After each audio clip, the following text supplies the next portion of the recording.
S Rajamouli एक भारतीय film निर्माता हैं जो मुख्य रूप से तेलुगु सिनेमा में काम करते हैं। उन्हें महाकाव्य, एक्शन और फंतासी शैली की फिल्मों के लिए जाना जाता है। वह अब तक के सबसे ज्यादा कमाई करने वाले भारतीय निर्देशक हैं, साथ ही भारत में सबसे ज्यादा भुगतान पाने वाले निर्देशक भी हैं।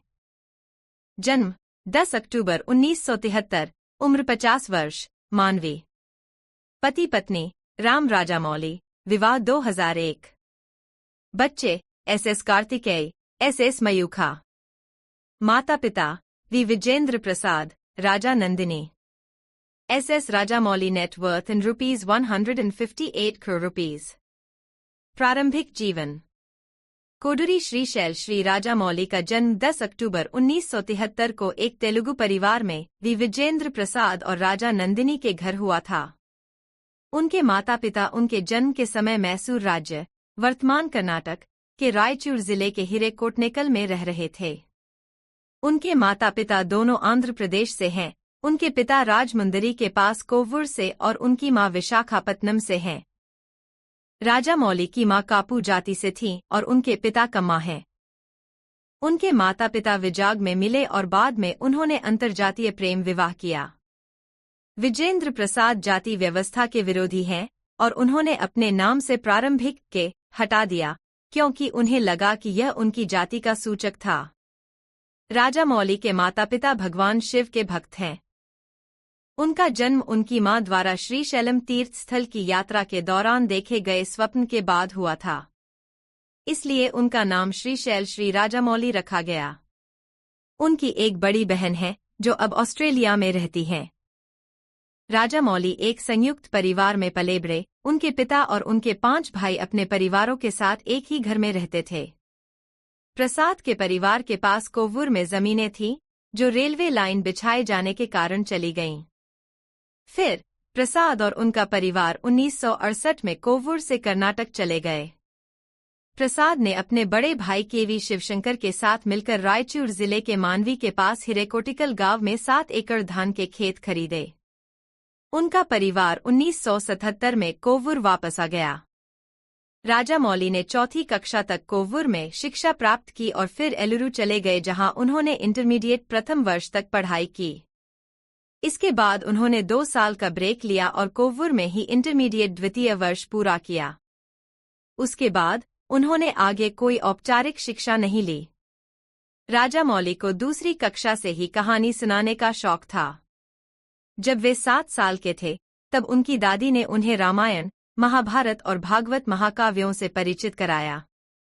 उसी उम्र में उनके पिता ने उन्हें अमर चित्र कथा कॉमिक्स से परिचित कराया, जिसमें भारतीय ऐतिहासिक पात्रों, धार्मिक किंवदंतियों और लोक कथाओं पर कहानियां थीं। इसका उन पर बहुत बड़ा प्रभाव पड़ा और उनके अंदर बड़े से बड़े चरित्रों के प्रति रुझान विकसित हुआ। वह उन कहानियों और फिल्मों को याद करते थे जो उन्होंने देखी थी और फिर उन्हें अपने दोस्तों को अपने तरीके से सुनाते थे। उनकी मां चाहती थी कि वे अंग्रेजी सीखें और उन्हें पास के शहरों में अंग्रेजी भाषा की फिल्में देखने के लिए ले जाती।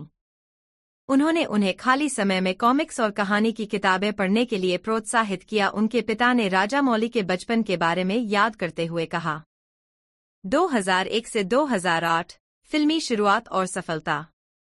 2001 में राघवेंद्र राव ने राजामौली को अपने प्रोडक्शन हाउस के लिए स्टूडेंट नंबर 1 नामक एक फीचर फिल्म निर्देशित करने का मौका दिया, जिसे राजामौली ने स्वीकार कर लिया। राघवेंद्र राव ने निर्देशन की देखरेख के अलावा पटकथा भी प्रदान की।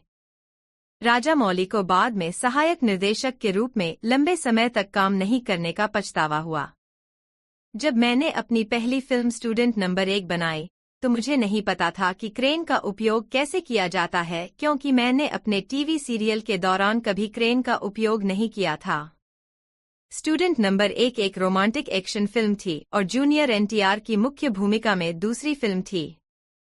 राजामौली ने जूनियर एनटीआर के साथ 3 और फिल्मों में काम किया। 27 सितंबर 2001 को रिलीज हुई इस फिल्म ने निर्देशक के रूप में एस राजामौली की आधिकारिक शुरुआत की। यह फिल्म आलोचनात्मक और व्यावसायिक रूप से सफल रही और जूनियर एनटीआर की पहली सफल फिल्म थी। राजमौली की दूसरी फिल्म सिम्हाद्री 2003 थी, जिसमें फिर से जूनियर एनटीआर थे। अपनी पहली फिल्म के बाद उन्हें एहसास हुआ कि जिस तरह की फिल्में वे बनाना चाहते थे उनमें ज्यादा ड्रामा और एक्शन था, और इसलिए उन्होंने सिम्हाद्री नामक एक एक्शन फिल्म बनाई। यह राजमौली का अपने पिता विजेंद्र प्रसाद के साथ पहला सहयोग था, जिन्होंने कहानी प्रदान की थी। सिम्हाद्री राजमौली द्वारा लिखी गई पहली फिल्म भी थी। यह फिल्म एक ब्लॉकबस्टर के रूप में उभरी और उस समय की सबसे ज्यादा कमाई करने वाली तेलुगु फिल्मों में से एक बन गई।